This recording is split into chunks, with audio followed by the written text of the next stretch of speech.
animal farm. Justice mean inequity. So who go say the truth? Who go say the truth? Christian can say silence. Islamic leaders silence. Kings and queens silence.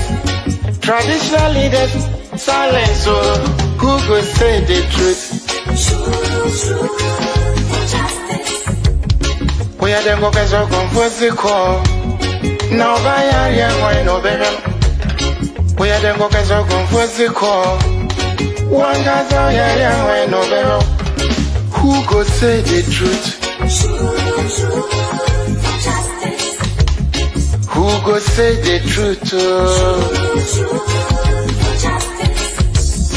Oh, he need it now, see what I see so.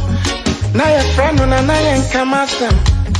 Only baby Obeka nice and yeah. So I want one over you. Everybody was afraid. And until I learned to my cottage, I get 9. Once my boy dumping 190. But who go tell the truth? Nanai or say me. Nanso bien person beka wansam because everybody is afraid. General Kings, they have a lot of cards to play. The key here, Chris, is that Iran has a huge arsenal of short-range ballistic missiles and drones that it can use against the Gulf states. And the Gulf states present a target-rich environment. It's easy to use those drones and those short-range ballistic missiles to do great damage to all of the countries in the Gulf, including Saudi Arabia. The Iranians also have a lot of long-range missiles and also long-range drones that can hit Israel. Now, they've not done much of that up to now. It's very important to understand that in the 12-day war last June, the Iranians fought almost exclusively against Israel. They did not target American military bases in the region, and they did not target the Gulf states. In this war, they're targeting Israel, American military installations in the region, and the Gulf states.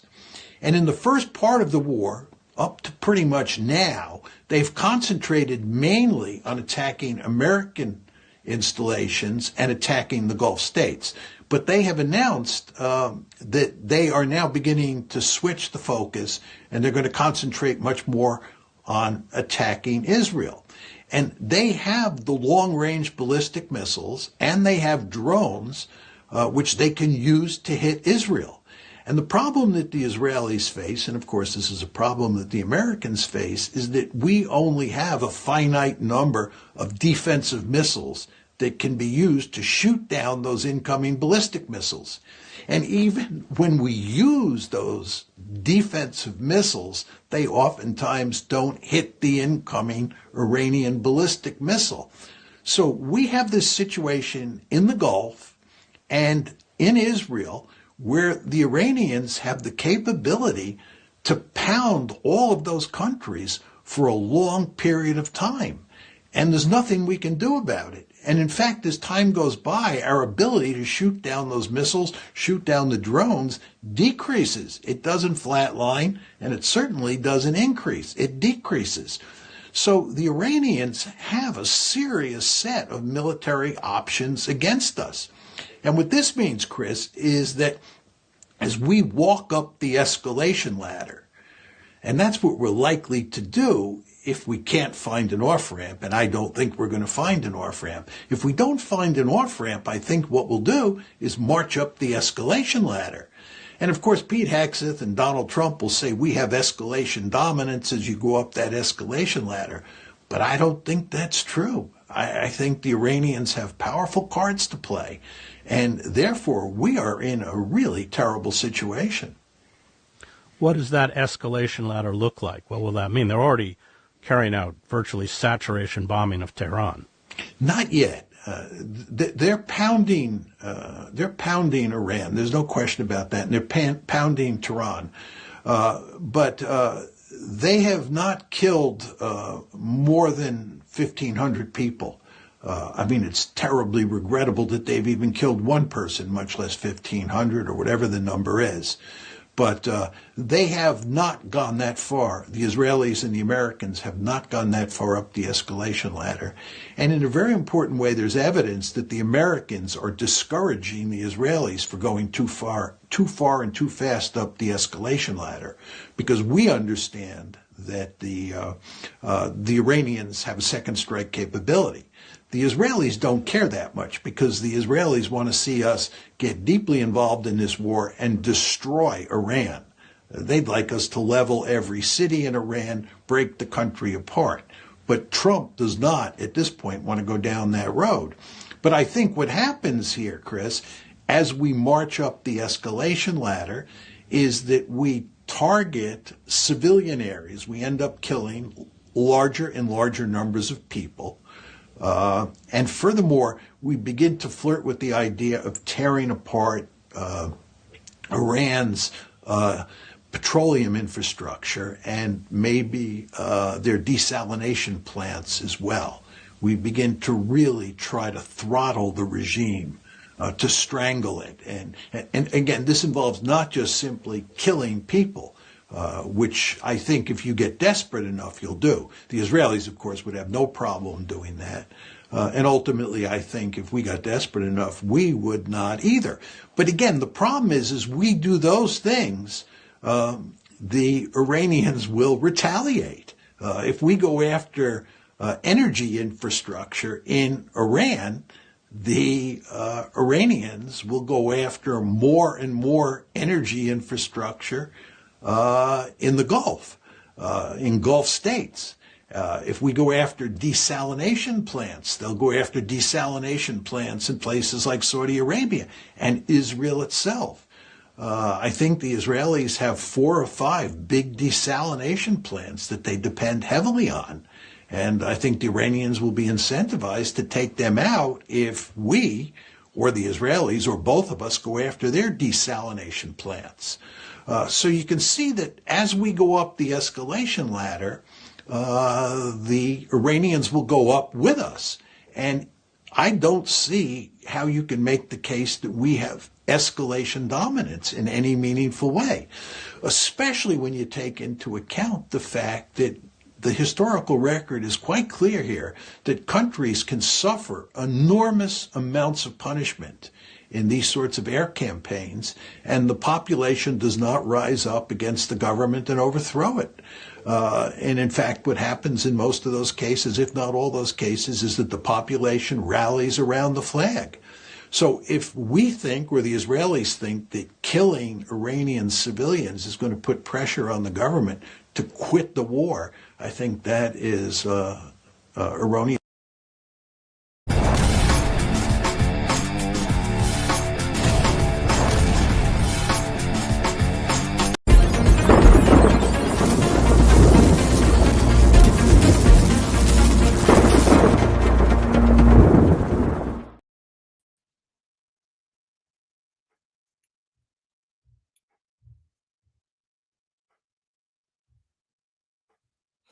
Well, hello, good evening, and welcome to my view show here live on Today Ghana News TV, where this evening, in following with our traditions, we are bringing you a very important and very topical discussion that pertains to our individual lives, our collective lives, and our national lives as put together, and probably not just national, but probably international, as we have gotten to know. We are living in a current system that is deemed a globalized system, which means that one thing that happens somewhere affects people everywhere else, and one thing that happens everywhere else affects people in all other places. And so this is something that is agitating our minds here today in Today Ghana News TV. And we thought that we should bring it to a discussion this evening and to try to examine the issues thereof and try to see how these things fit into our lives. Last week, after our short hiatus offline, we came back with some economic issues, some issues of some missing cargo that were, destined for our inland ports, but ended up in our, in our country, Ghana, and how that had impact, or how that had or has impact on our economy. Today, in staying with the topic of the economy, we are still going to take a look at some other events that are happening in the world globally, and how they could have impact on our lives. Like I said earlier, individually and more especially, collectively as a country. And like we always say that when we have very important topics, we do well to find the best person or the best resource persons who are well versed with these matters so that they can help us to understand the topics at hand and to help us to unravel the issues and to help you to also understand them in the best way possible. But before we invite our guests to join us, we would like to warmly welcome all our viewers and listeners who are joining us live today for this show. We especially welcome our viewers who are joining us from Sakina Information Center in Tatali. Also, we say a very warm welcome to our listeners on Adlema Information Center. Also, we welcome our listeners on High FM 93.7 in Hima in the Steel region. Also, we welcome our listeners on the King's Radio in Accra, and to all those who are joining us on all our social media platforms on Facebook, on YouTube, on Twitter, on Twitch, on the LinkedIn, and on all other social media platforms. We say a very warm and big welcome to you for joining us for today's show. So, as I said earlier, this evening, we are happy and grateful to be joined by none other than Mr. Conrad Dumba.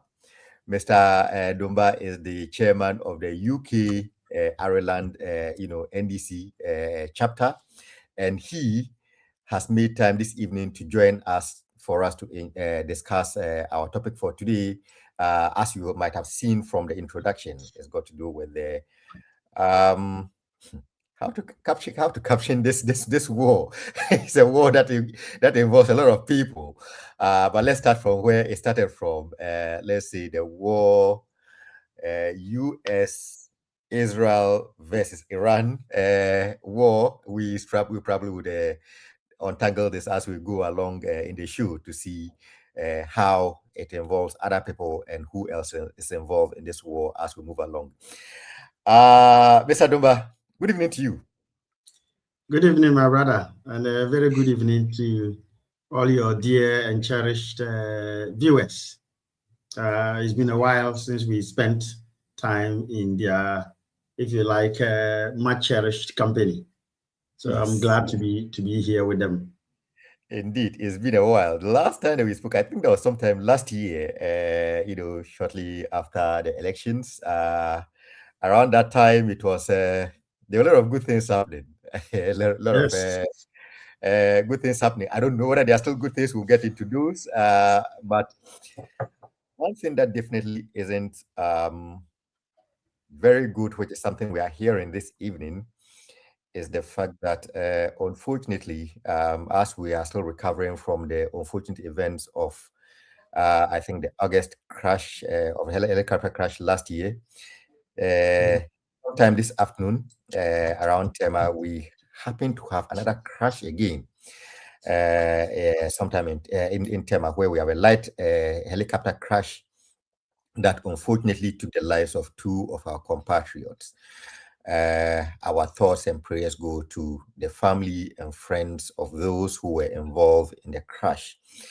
But I mean, just let's spend a few seconds to ponder over this, because, like I said, we are still trying to recover from what happened last year with the helicopter crash. This year, just this evening, we have this crash again, but this seems not to be isolated. Over the past few months and over the past 1 year, for instance, we have had we've recorded incidents of some road crashes. Actually, as a matter of fact, just a few weeks ago, the Minister of Education got involved in a car crash between the Navrango to Tumu Road. A prominent chief, the Toby, Gamanche, also got involved in a crash somewhere in the Volta region. This is starting to get troubling. Do we have a problem with safety and traffic regulations in Ghana? Why is this becoming an issue all of a sudden? Thank you very much, my brother. I think generally we will all agree that every country generally has a certain level of motor accidents, and it's for the same reason we have insurance and so many other stuff. But I think that it's fair to say that in Ghana, our share of it has been one too many. The risk appetite in Ghana when it comes to road accidents seems to be quite high. Part of it is because of the road infrastructure. The road infrastructure is in a very dilapidated state, much as more and more roads are being refurbished, or if you like, rehabilitated, new roads are being built. The vast majority of our roads are not motorable. And so the road in itself tends to lead to these things. Added to that is vehicles, because there are two things. If the vehicle has one challenge or the other, and the road has one challenge or the other, you increase the risk of having an accident. And that's part of the thing. And then you have the driver element, driver education, getting there safe rather than trying to get there too early. It's always better to be late than late. But that messaging doesn't come. You bought some unregulated public transport vehicles, and you see them flying like they are literally begging God, to the effect of, as they say, I am coming, Lord, too high speed.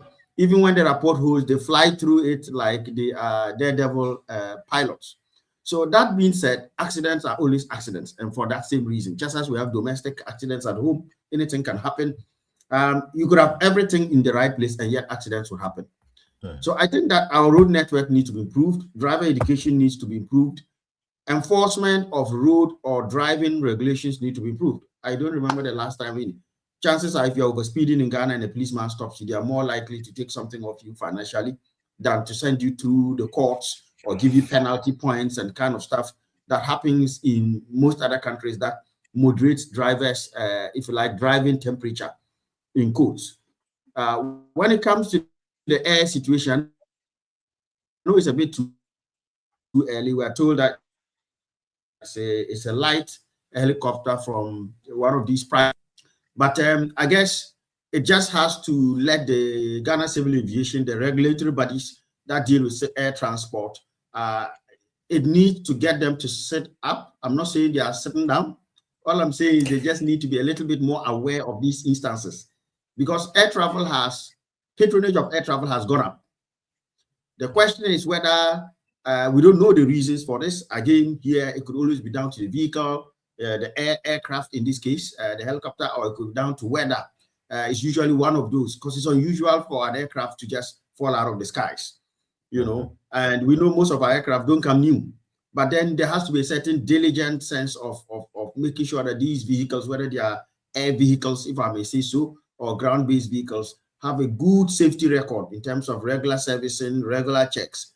The jury is not out on what the root cause of this is, but it's a tragedy, and we send our condolences to all families that have been bereaved as a result of this. I understand about 2 or 3 people have lost their lives. That's unfortunate and should never be the case. And I think that our authorities should look into these very thoroughly and ensure that we can invest confidence in flying in the Ghanaian populace, because we all now fly to Tamale, to Takoradi, to Kumasi. There are many flights. Flying has become part of our transportation network.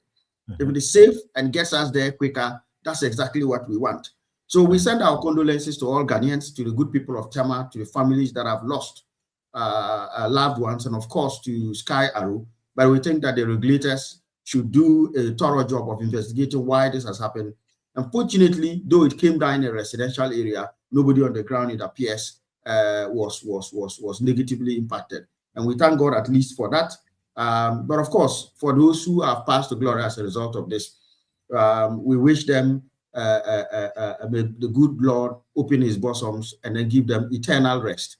But I think that it's a sad day for Ghana yet again. 1 2 million lives lost as a result of this. And we must learn the lessons and make our country safer in terms of the airspace and the aircraft that we are allowed to fly around in our country. Yeah, I mean, it's indeed troubling, as you said. Sometimes, because our routes are not good enough, the escape is usually to go by air, and if you're having problems by air too, then one doesn't know where else to pass, and this becomes a very troubling issue, as a matter of fact. But just to tie into that,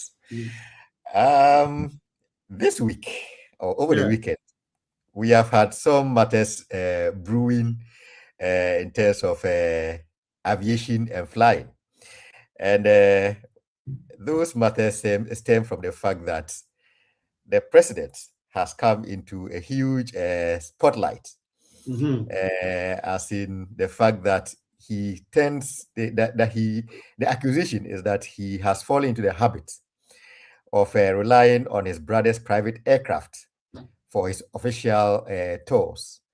And the allegations or accusations are that your party, when you were in opposition, accused the then government of, chartering aircraft. He said the presidential aircraft was in pristine conditions, and that the president then abandoned the presidential aircraft and was chartering private jets. Now, fast forward a few months down the line, as fate may have it, you then are in government. And all of a sudden, the presidential jet that you said was in pristine condition is no longer in pristine condition. It spent a number of months in ambulance care in France. It's been returned, and you said no, it's not fit for purpose. And for that reason, the president has had to resort to using his brother's private aircraft. And the accusations are that, nothing goes for nothing. If the president is using his brother's aircraft, it only means that it's only a matter of time before, favors are asked from the president in return. And the thought is that it's not even about what is asked, it's not even about what is done, but it's about the perception of what can be done. And so this is something that has been thrown into your bosom. Is this ideal? Is this something that the president should be engaging in? What are the risks thereof? And why have we found ourselves in this situation in the first place? So I guess first thing I'll say from a governance angle, engagement between the governed and the governing is always important.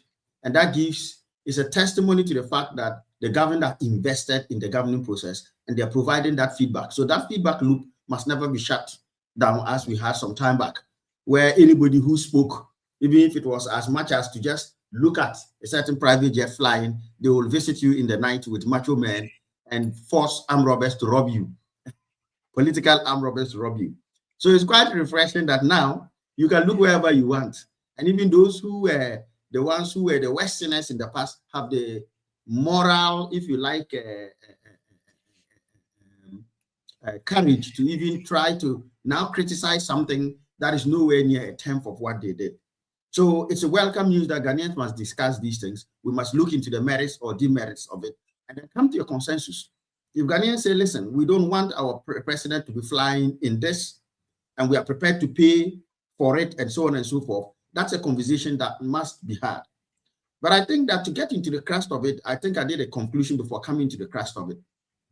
The Englishman will say you are comparing what apples to oranges. I think in Ghana we'll say MPP should stop comparing Atadwe to what would I say, Kelewele. They are two different things. One is fried, one is a fruit. What we are looking at is they are two completely different things. What we had then is we had a fully functional aircraft that one was in place, was being used by President Mahama before Nana Akufo-Addo, President Akufo-Addo came in. Because the man wanted some vain comfort They deliberately allowed this aircraft to sit there and rust. Initially, it was funny. Ghana had allowed our aircraft to be on hire from other West African leaders. Then George Weah, president of Liberia, was on record to be hiring our own aircraft occasionally, flying around the sub-region. No problem. Other presidents in there were hiring our aircraft, and our own president turned our aircraft into Uber for hire, and then was now hiring 15,000 pounds, effectively about $20,000 per hour aircraft to go elsewhere. So that was the challenge that we were putting up to them. And when we complained, they accepted the fact that the aircraft was airworthy. And then because they knew there was a certain double standard in hiring your aircraft out to now go and hire another platter one at the expense of the state, what did they do? They decided to ground it. Ground it so that we cannot say, but you are hiring it out. Why are you saying it's not airworthy?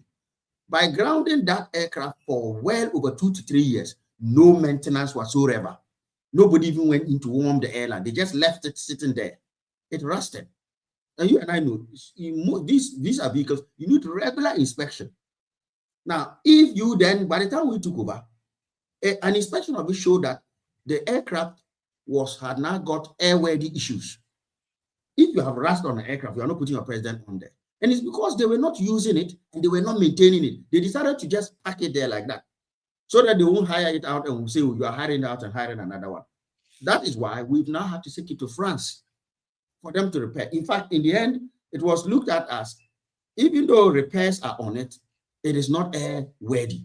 And that is why we are expecting an aircraft that will be worthy of the president sometime in September, the last quarter of this year. And President Mahama will have no choice, will have no inhibition, will have no concerns using a state aircraft. He's been president before, and the first time he was never doing this. In the meantime, you will notice that he has used Emirates on a number of travels. He has no qualms at all hiring, buying tickets and going on public commercial airlines. He's done it before. It's not like some other self-styled kings that cannot do that. The challenge you have is this. You and I know that connectivity within Africa, it's easier for me to get a ticket and cheaper for me to get a ticket from Ghana to London than to get a ticket from Ghana to Togo. It's a big problem. Even from Ghana to Burkina Faso, sometimes you even look at the price differential. I can get a 500-pound ticket to London return, and I'm looking for a flight to Angola. I'm looking for a flight to Kenya. Let me use Kenya as the example. And it's a problem. And the president, because of his schedules, has had to make a number of trips within the sub-region, the sub-Saharan region. These are not trips that are typically served by wide-body airlines.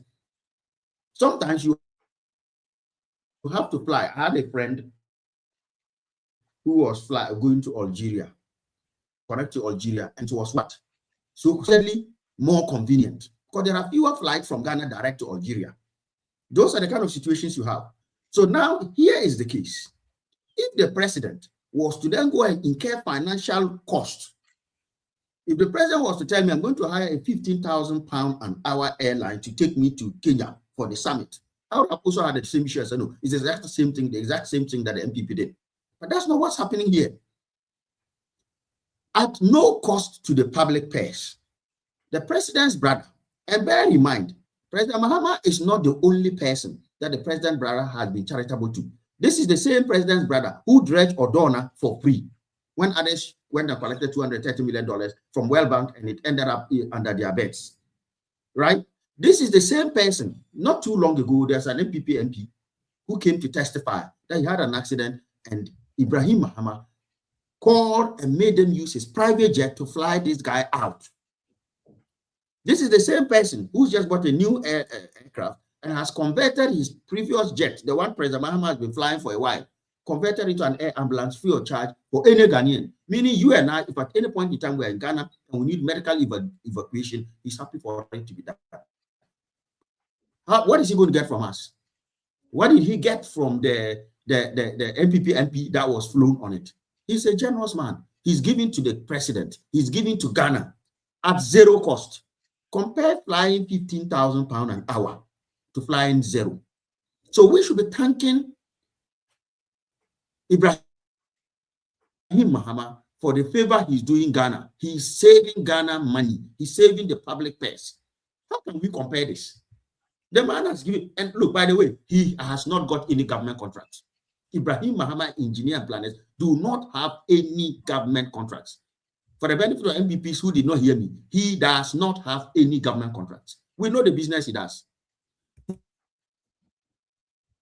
He's into the contract mining.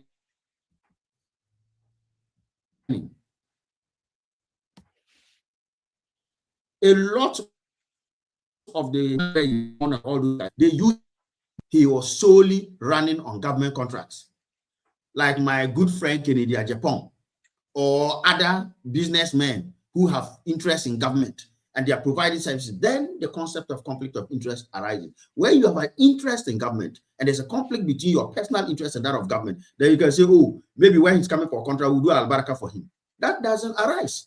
So there's no conflict of interest here. It is not different, my brother, from me. I am NDC chairman. I drive my own vehicle. I pay for my own fuel to do party business. What is the conflict of interest there? I am giving of myself and the little resources I have to the party in service of Ghana. So you come and tell me I should stop driving my own vehicle or I shouldn't use my wife's car because if I use my wife's car, maybe my wife may have a relationship with the party, or it just doesn't make sense. At the end of the day, it's about, is Ghana losing money? No, we're actually saving money. In fact, whatever money President Mahama and his entourage would have spent to buy an Emirates airline, we don't have Ghana Airways. So if these people had not collapsed Ghana Airways, perhaps we would have been using Ghana Airways to Kenya. President Mahama would have gone on it, but we don't have it. But they collapsed it, resurrected in the name of Ghana International Airlines, and that didn't even last 10% the lifespan of Ghana Airways. So the situation we have is the president must travel. He is not always out of the country, that we know. He doesn't bath in the skies, that we know. So we know he's almost always land-based. He's not Anoma up there while the economy is tanking. And he has been diligent and conscious about what impacts the public purse. He's prepared to use his brother's jet at no cost to the state. And the questions of security come up. The security architecture and protocols have been followed at every single point. And he won't be the first. Some of our very eminent chiefs, like our revered Asantehene and many other chiefs, have been beneficiaries of the use of Ibrahim Mohammed's private jet. The man is generous, not just to individuals, but to the state. When somebody was shot in Sunyani, he flew the person to London here. We went to visit her, sorted her out. Why didn't we complain about that? Is that person also a citizen? If I see tomorrow that Ibrahim Mahama is being given favorable treatment for one reason or the other because he's giving us jets, that's where we have a concern. At the moment, all his interests are with private interest. He doesn't have any, he doesn't do any government contract. He has his Jakarta cement factory. He has his mines. The mine he has not even started developing it, the one in the Upper West. The Azuma Mines one that he bought. And that was a pure commercial transaction from 2022. He's entering into another deal at the Damang Mines, which he has been providing mining contract services for since the Kingdom, well, not the Kingdom, over the last 2-3 decades. So there is literally nothing to make noise about. The MPP should just move on. They are desperately shopping for scandals and plucking at the air for it. I don't think this is a big deal. I mean, why would you complain that you are getting something free? You see that when there's nothing to complain about, but your people are noticed for complaining the most. You complain all the time when it's raining, you complain when it's too sunny, you complain all the time, and you keep drinking tea. But in our defense, the tea and the complaints come together because our weather is crap. So we must always complain. Okay. If it is not raining, it is cold. We are an island, so we have to complain. Anyway, but moving on to that, let's now dip our hands proper into the topic for discussion for today, which has to do with the war in some people call it Middle East, some people call it West Asia, some people, there are so many names given to that region of the world. But basically the war that's been launched, US and then Israel on one hand, on Iran on the other hand, The last time I talked about this, I said, "Oh, have you heard about this war?" A friend of mine said, "Hey, Albert, please be careful." He said, "Ghanaians, we don't want to hear about war anyway, because the last time we heard Russia-Ukraine war, we went to IMF. So, so don't come and bring any war matter here. But we are here. The war is here. So, Mr. Doba, My boss. like I said, my friend said the last time they heard about Russia-Ukraine war, you were begging for arms at IMF. Now the war has shifted. I'm laughing like killer because tell your friend not to worry. We will not be imposing an Iranian levy on Ghanaians. By the way, the Russia-Ukraine war is not the way. It's still happening anyway. And now we have another war that has just started. Now, why the war is happening between US and Israel decided to attack Iran. As our lead former president said, Atta Mills, do you fear them? We are sitting out somewhere. Why should we be worried about some people who are fighting somewhere? This is not our business. So why should we be worried about it? This doesn't concern us in any way, right? Yeah, no, absolutely. There are a number of angles where it should not concern us. But there are a number of angles, unless we are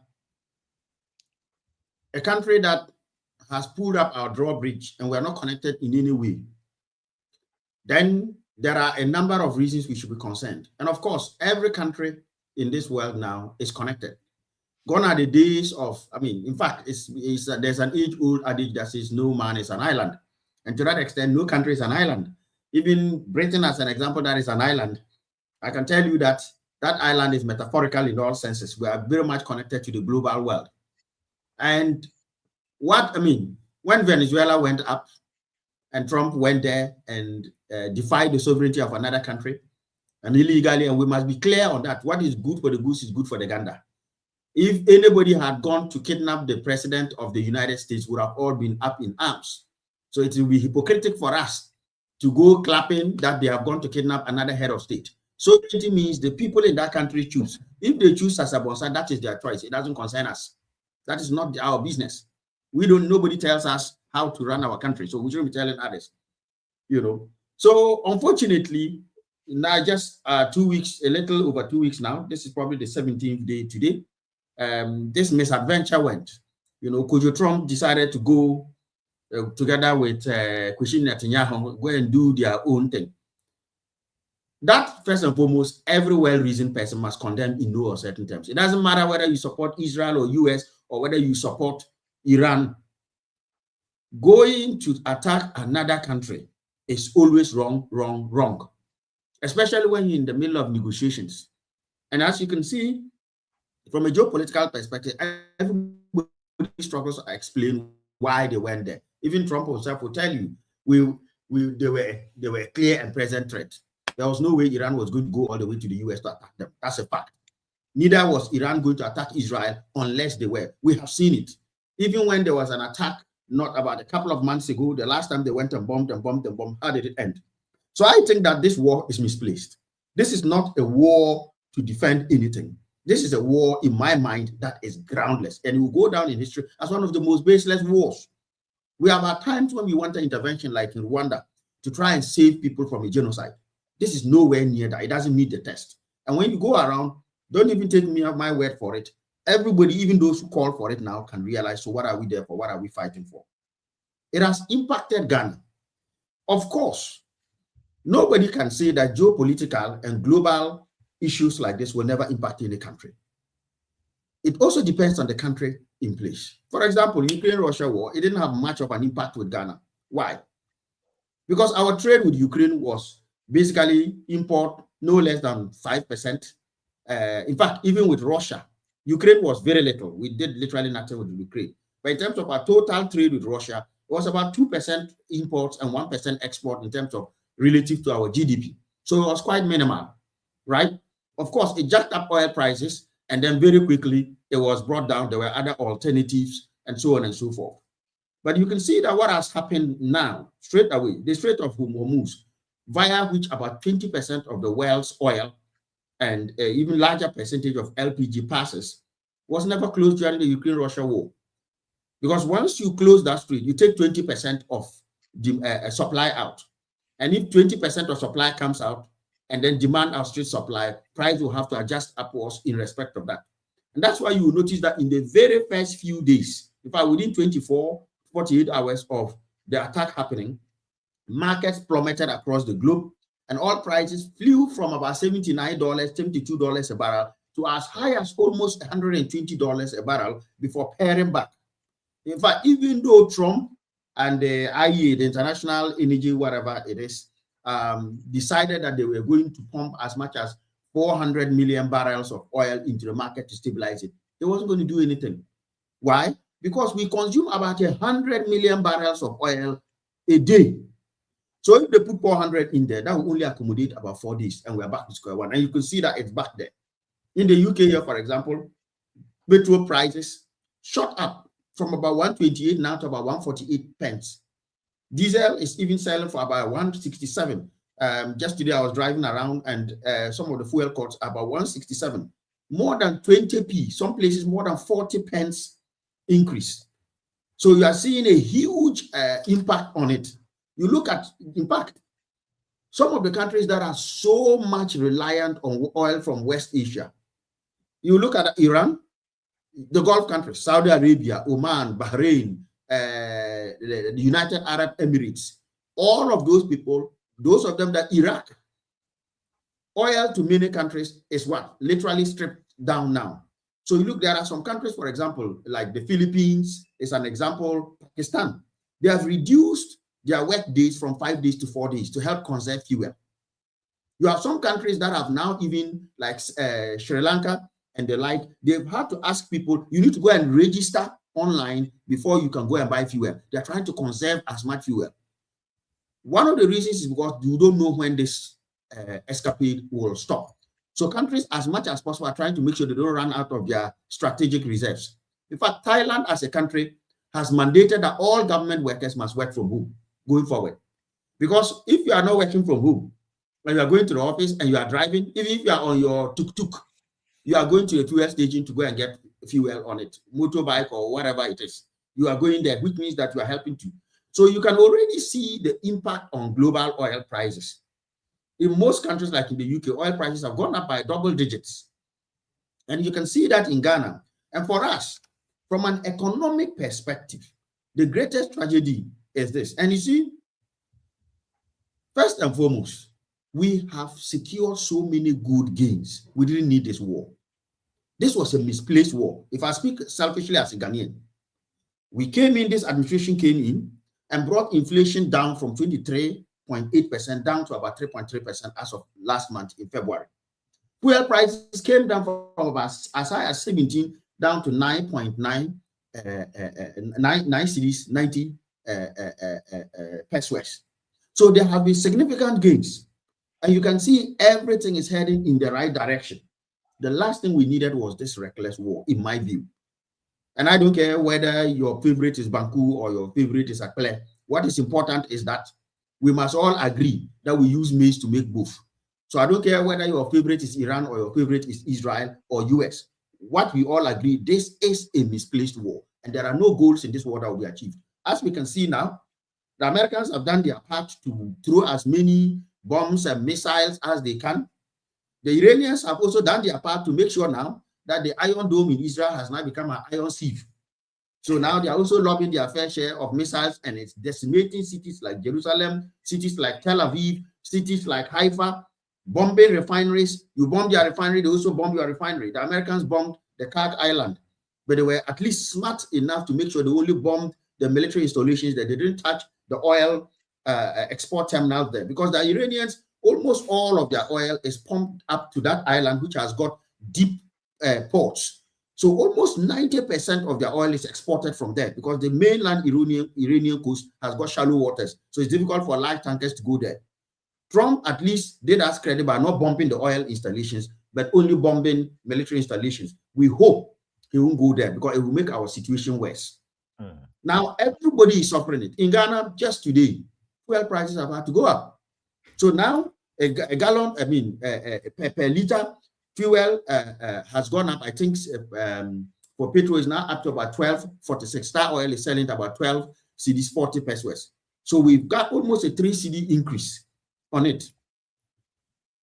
It is an unfortunate thing, and the impact, as you know, when fuel price goes up, transport prices will follow. If transport prices follow, and I go and cultivate my maize in Tachima, and I have to go to sell it in Kumasi or in Accra, and the driver mate charges me 3 cedis more, I'll add the 3 cedis to the bag, which means maize price will go up.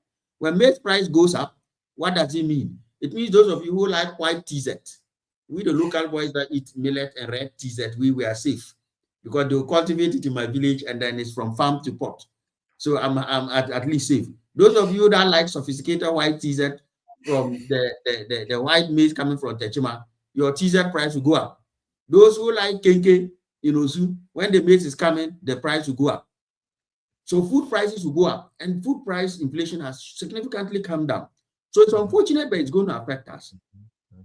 We don't want this war. But if we have to take this war, this is the best time for Ghana to take it. And I'll tell you why. Okay. We are best placed. Look, if I need to pay my son's school fees, it is better that it arrives on payday. Don't wait till you come and I finish chopping it. Then you pop up and then I'm sweating like a pregnant fish. Because Ghana has never been in a better place than now to be able to absorb some of these. Imagine when fuel price was at 17 and then Trump would have done his thing. Nanado was lucky that he and Trump were never coterminous. So chaos would have reigned. Or at least at that time, he was not wild on wars. Because this 3 cedi increase in fuel price would have taken us from 17 to 20. I know at some point it was even 22. Diesel was at 22. And global oil price, we are an import, even though we produce oil, we are not able to refine all our oil, or we are not able to satisfy domestic consumption. So we import a huge amount of our oil. Tor is now on board, Centro is on board, but we still import a huge amount. Guess what? Global refined petrol prices have gone up by 20%. In the last 2 weeks, they've gone up by 20%. Diesel is even worse. Diesel has gone up by over 43%. And LPG is around 23.9%.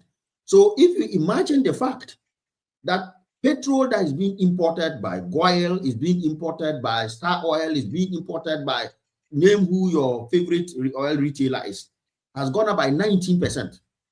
However, the domestic fuel prices at the pump have only gone up, let's say from about 9 cedis up to about 12 cedis. That's probably almost 20 plus 25 to 30% increase. It's a 3 cedi increase. It takes us to 12 cedis, 40 pesos. It is still better than the 17 cedis we inherited. And that's why I say now is a better time for us. If Trump had done this to us when our fuel price was at 22, would have been sitting at 25, if not 30. It would have been unpleasant. If Trump had done this to us when inflation was at 54, would have been in bad business. But at least now, inflation is down at 3.3%. We hope this war will be aborted soon. And I see signs that Trump himself has realized that he's got himself into a little bit of choppy waters. Sometimes you see they call, what do they call it? Slim macho. When we were kids, some people, they are slim, but they are macho. Their blow is like stone. When you see me, I be obolo, then you say you want to go and bulldoze Slim Macho down. Then you go and slap Slim Macho. Then Slim Macho will give you a slim punch. And then you will ask around, who has given me a hammer? It was not a hammer, it was Slim Macho's. So I see Slim Macho from Iran, and hopefully he will find a way of walking away from this conflict so that things will pare back. It's unfortunate that the finance minister, Honorable Dr. Atuforson, has to grapple with this. The Bank of Ghana governor, the very Honorable Johnson Asiama, has to grapple with this. But if we had to choose between now and then, I am NDC. I wouldn't say that it should have come then to make things worse, because Ghanaians were already dying. Most Ghanaians do. Ghana wrote our death certificates, so all of us are entitled to heaven because of that suffer. It is better now because under the competent leadership of President Mahama, we have tamed the cedi. And look at it this way. The cedi is much stronger now against the dollar. It went up by as much as 40% last year. Back then, if fuel price increased, we were worse off because cedi was dancing paluho. So at least now with the stable cedi, because when fuel is imported, it's a function of international price increase and currency depreciation. So even if, let's say, international prices increase by, say, 10%, and your currency increases by 10%, the net impact will be what? Nil. Let's say you had it at, it was 12 cedis. You know, a barrel of fuel was 12 cedis, and your currency was 10. Your barrel of fuel now goes to 14. Your currency also appreciates down to 8 by reversing it down. So the net impact will nail itself out. So we are in a very good position now because we have a very stable cedi. Look, if President Mahama wanted to take this cedi down to 5, he could have done it. It's just that it also has an impact on our exports. Because when you have a very weak one, your exports are cheap. However, the people that are exporting, when they are melting it back to local cedi, they don't get as much as they used to get. That's why we have exporters complaining. So I don't worry about the capability of the managers of the economy to be able to absorb this. And that's why you would see that it will not zoom from 9.99 upward. In fact, last week it was about 10, 11 thereabouts. So the net increase is quite marginal. And I'm confident that the managers of the economy will be able to manage this. But I think that this war must end. It has no aims at all. And what is happening is now Trump insists that they've asked for negotiations. The Iranians say we have not asked for that. Let's carry on. It is not good for anybody. Well, somebody told me that, you know, that this war, that the Americans thought it was going to be a sprint, but the Iranians were treating it as a marathon. So they haven't even started yet. Well, but let's take a very, very, very short break, and then when we return, we'll take some messages. And we'll look at some other areas of the economy that could be affected. And we'll try to see how these things can be mitigated. Moving forward, as you were saying just a few minutes ago, that you rather take it now than before. Another area that you didn't talk about is the fact that one of your major export commodities, which is gold, is also soaring quite high. So, well, they say you have to net it off at some point, and so it's not all bad. It's not all bad moving forward. But let's go for a short break. We'll come back, take some messages, and we'll bring the show to an end. Oh, say yay! The African Arts, Food, Music and Culture Festival, Armenia 2026. Society, ya pa ehuntim of Francis Consults, Eto Esa Afro Esbitesa, Ewa Ghana, any Africa, Sabe showcase u creativity, Ewa global stage, so we artists, fashion designer, chef, musician, Anna Empo, cultural entrepreneur, any woman, so what the African young creativity, ever the global stage, Ewa Europe, ya boy ya pomo atuho, ya show registration I say, and it's 2% participating, and now on getting more information there, any other contact in Ewa Humachu so +374 558 508 11 and +233 542 545 815. Following our Facebook, Ope and Sembisa Ana Bibi Piata Efaye Hon. Ubetimi I email and so ewo African Cultural Festival 2018 at gmail.com. African Arts, Food, Music and Culture Festival, Armenia 2026, made of way. Africa on display, culture without borders. Yeah, that was it.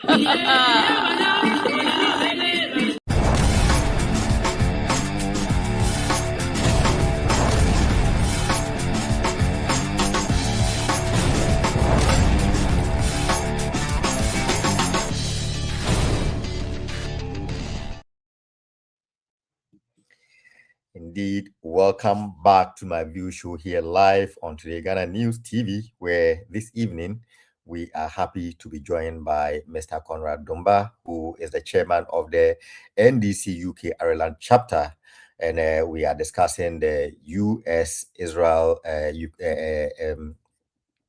Iran war that's been taking place over the past few weeks, and its impact on the economy of Ghana and its diplomacy in general. If you are listening to us, you probably are listening to us on our sister stations on Sakina Information Center in Tatali in Ghana. And we thank you to all those who are listening. We also say thank you to those who are joining us on Delima Information Center. Also, we are saying thank you to those who are joining us on High FM 3.7 at Hima in the Sydney region.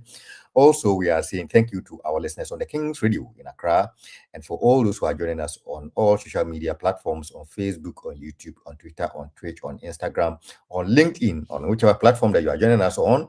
We say a very big thank you to you for joining us for today's show. Let's take a few comments from our viewers, and then we would proceed with the show. So, NDC Diaspora Union, you said, this war is an eye-opener for a modern day warfare.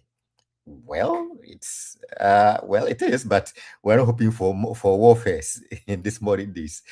Frimpon Bafi, good evening to you. The good news is that Ghana is also an oil-producing country, but how much do we have to sustain us? You are watching from Akuse near Somenya. Thank you very much, Frimpon Bafi, for your contribution. Mavis Boateng, you are saying good evening to you, and you are watching with your family on Facebook from Lisbon, Portugal. We have started feeling the heat of the war economically. We pray that it ends soon. Indeed, we pray that the war ends soon so that the heat doesn't burn all of us. Nanata Frimu, you say, may their souls rest in peace. I think this was in relation to those who perished today in Tema. You are watching from Tatali, Northern Ghana. Good evening from Sakina Information Center listeners. Good evening to all the listeners this evening.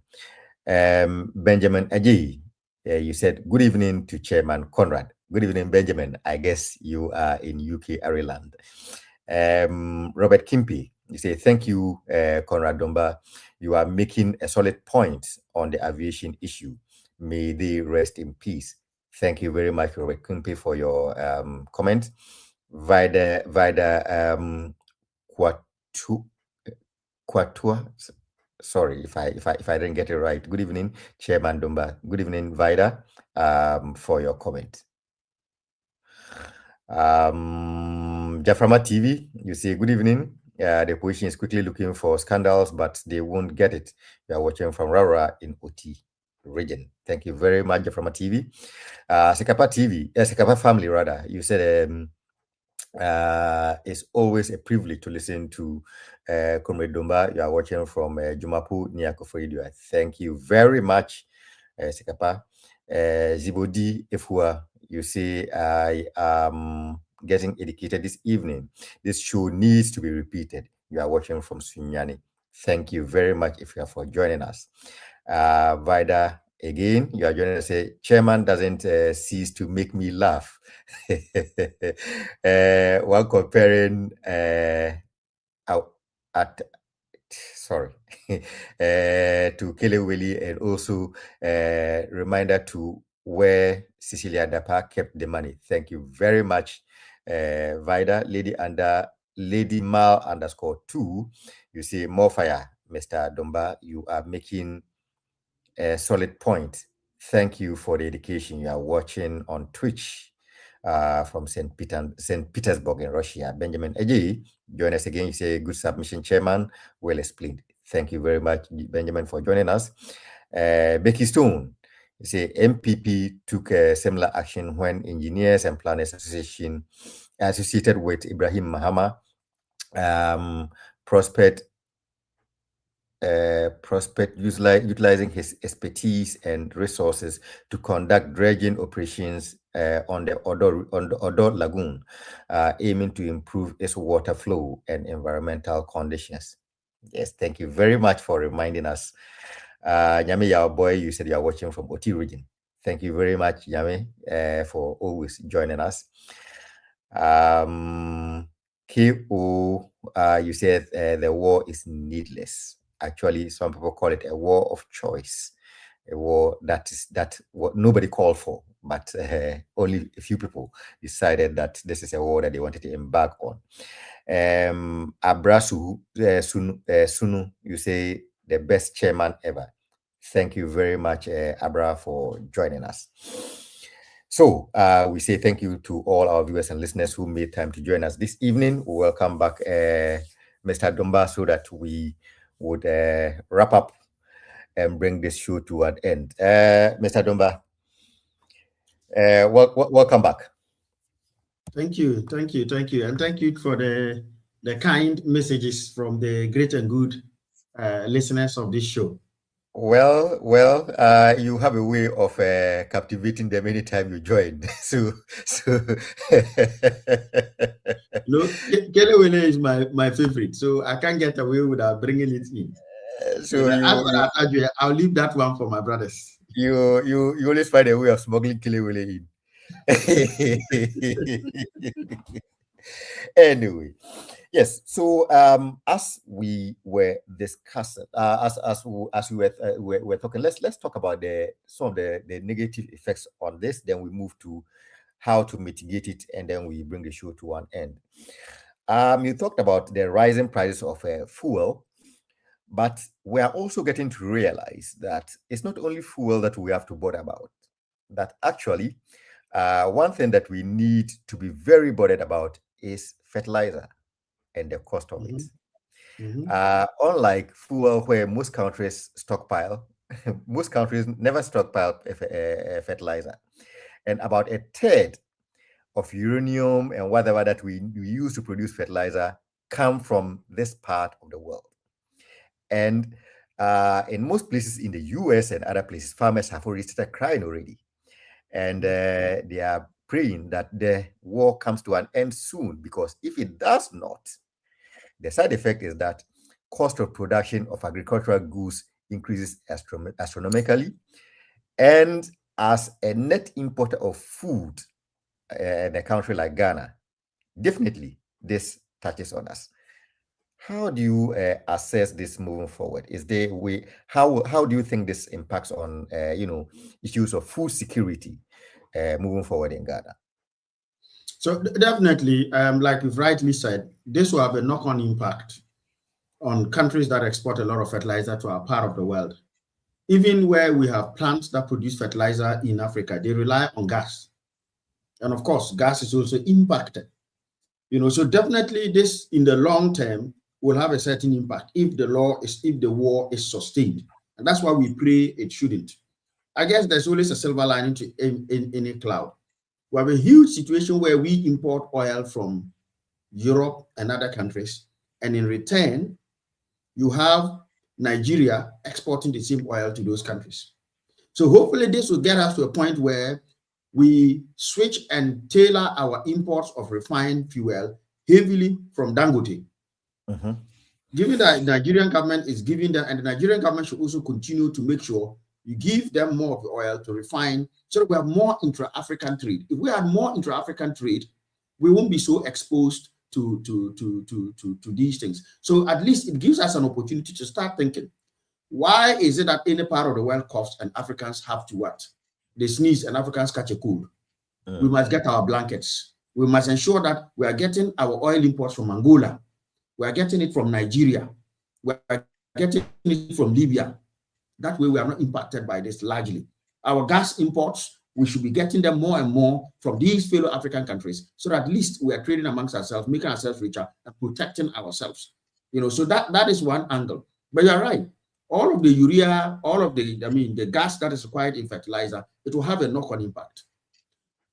There are other areas as well. And of course, we'll look at the potential positives. If you look at, for example, the volatility that this has created. I know in Africa, we are not too much of a traveling thing. Our travel thing is not the biggest, but you can feel it a lot more in the West. So I'll leave that one to them. But volatility in global investment markets is one thing. If you were sitting in Saudi Arabia, we were looking for Saudi Arabians to come and build a gold refinery in Ghana, or some Dubai millionaires to come and build a gold refinery in Ghana. At this present point in time, you are more worried about missiles not landing in your house than about sending $1 million to Ghana to go and invest. So that uncertainty in itself, it doesn't bode for our FDI. So you have noticed that there's been a slight downtick in the number of FDI inquiries into Ghana. When there's war, people are not asking about how to invest. They need to survive first. before they don't get there. So the quest from our government to attract more and more investment is going to be a little bit more difficult, especially with the uncertainty. One of the effects, you can see it in the dollar. The dollar has shot up. Of course, you will notice that even though the dollar has shot up, the cedi is still trading at about 1.89 as of today. Again, it's back to the point I made. We are best placed now than ever in our history in the last 33 years to shoulder this burden. So you see that even though the dollar has shot up against major currencies, it has marginally ticked up from about just a little around 10 to 10.89 on the cedi. The cedi is still relatively holding its own. But the dollar being the global reserve currency, when there is panic, people what? Flee for the hills. Those hills are the dollar. So all the investments that people have brought to Ghana in dollars to invest, because of uncertainty, the last thing you want shipping your goods to Ghana to go and invest, and then you have this problem or one problem or the other. So because of that uncertainty, a lot of them have what? Preferred to keep your money in dollars, sit and wait. So the ambitious agenda we have to transform our country by getting FDI into the system, foreign direct investment, sorry for using the abbreviations one too many times, it's a little bit cooled down. So that's one thing that is not quite good for us. Trade into that part of the world that is impacted by this also has a problem. If you look at Europe now, because gas prices are going up, companies, there's a lot of uncertainty. So now everybody is trying to survive because we expect inflation to go up. And when it goes up, it will reduce the value of capital available to invest and so on and so forth. So again, that is also impacting us to a certain extent. Now, if you look at it, I mean, the inflationary pressures that are going to come up. Remember, inflation is always fed into interest. So what do you think is going to happen? Interest rates are low in Europe and Western capitals. They are higher in Africa, Ghana, and the like. The moment inflation starts going up in the West, it feeds into the interest rates. If the interest rates are better, if I can get 5% in a safe haven like Europe, why trade it for 10% in Ghana with the potential not to get anything? So that's another way it is impacting us by stymieing the amount of potential FDI and foreign capital that we can get into the system to be able to develop our country in terms of the infrastructure and all those stuff. Then you will notice that a lot of people are running into gold as well. Now, again, if you're an investor and I want to come and invest in Ghana, and this turmoil is going on, and Trump tells me he doesn't know where it's going to happen, as he said today, I'm not coming to invest. I will run for the safe havens of gold and the dollar. So you notice that gold prices have shot up by about $200 per ounce, which is encouraging for us. Like we said, we are in the gold business. So when gold prices go up, we're smiling all the way, not to the bank, but to the gold pits, not the guarantee ones. So that's potentially one of the silver lining to this very, very dark cloud that is hovering around. But the question is, the gold is there to sell. Who are the ones who typically buy our gold? Dubai, India. How are we going to send it to them? It impacts trade. You are now going to fly an aircraft of gold into Dubai without knowing whether it will be able to land at the airport because Iran just bombed it. So it has all these. In the last 5 days, cocoa prices have picked up by almost 5%, approximately. So that is a little bit of some good relief to the cocoa farmers in Ghana. I don't want to say it's because when Trump is upset, a cup of cocoa will calm him down. So the price of the cup of cocoa has gone up, and so price is going up. And that's not what I'm saying. But long may cocoa prices go up, because that's what we need, so that the farmers, we can also give them a higher price. Long may gold prices go up, whatever may be the case. But of course, the oil is the engine of our economy. Whether you are making plastic caps, whether you are making fertilizer, even to decide to go, even the lights we have to burn fuel in one way or the other, whether it's gas or heavy oil to generate electricity. So we just reduced utility prices recently, electricity and water. I'm hoping that this war will come to its end so that we can get back to building Ghana. We can get the economic indices right back in the right direction. Hopefully, if it's a short-lived war, it will not negatively impact our situation. Good. So two quick questions. Then I can allow you to go and drink more tea. One, I think you've hinted at some of the positives that we can get from this already. So we wouldn't dwell on that a lot, but probably you can blend that with this other one. The fact that you've also hinted on some resilient points with our economy that can be able to allow the economy to cushion the effects of some of these shocks. Are you positive that the Ghana economy, as it stands right now, has the shock absorbers that it has to be able to withstand these global shocks that that are going to arise as a result of the effects of this war? I am very positive. I wish the war hadn't come at all, but if it has to come, this is a good time for Ghana, and only because you would see that everything was trending quite well. Most likely, this will arrest the positive trend, stymie it for a while, and when things stabilize, we'll go on. We have shaved off a large amount of our debt. You see, we just paid off a number of GDP guys, and we are actually going back to the bond markets. The only unfortunate thing now is that the question is, when there is war, global lending becomes more expensive because it becomes more risky, for a number of reasons. I talked about the inflationary pressures, because interest rate is a function of your risk rate and your inflation rate. The risk you are taking, you price it in. The fact that I'm giving you the money and inflation goes, and when you give it back to me, it's not going to be the same in value. So if inflation is 10% and I give you £100 now, in a year, that £100 will depreciate by 10%, meaning it's will 90%, 90 pounds or euros or dollars, whichever may be your preference. So if you look at our debt position, we have come down from as high as 70 plus to about 45% in terms of debt to GDP ratio. So we are well placed. So even if, I'm not saying that's what government needs to do, because we have to continue with the strong fiscal policy that we have, contractual fiscal policy, minimize the debt we need to take, cut our coat according to the cloth, we must carry on. But even if the Ghana decided we'll go and borrow 5% of our GDP today, and by the way, good practice debt to GDP ratio tends to be between 50% till about 60-65%. So if we decided, listen, we're going to borrow to cushion the impact of fuel prices, and we borrow 5% of GDP, our GDP is now at over $1 billion. 5% is 5 billion.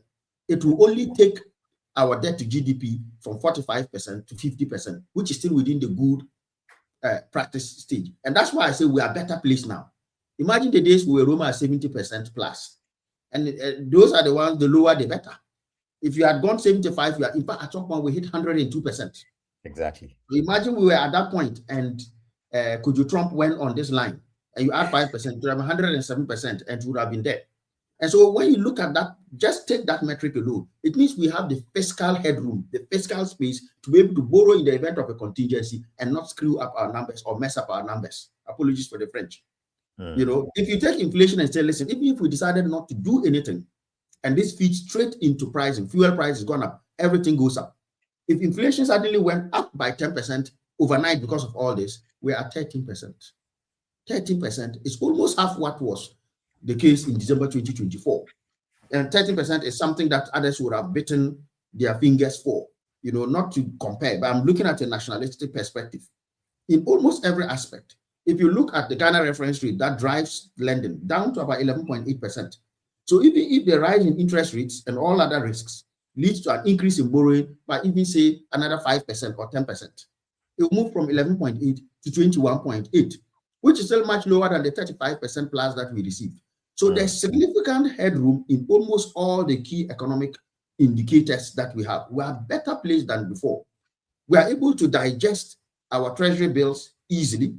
We put ourselves in a position where we can even go into bonds. It's just that the problem at the moment, if we try to go down to the international market to borrow, the price of lending, borrowing will go up, meaning we may have to defer that for a while and just manage what we have.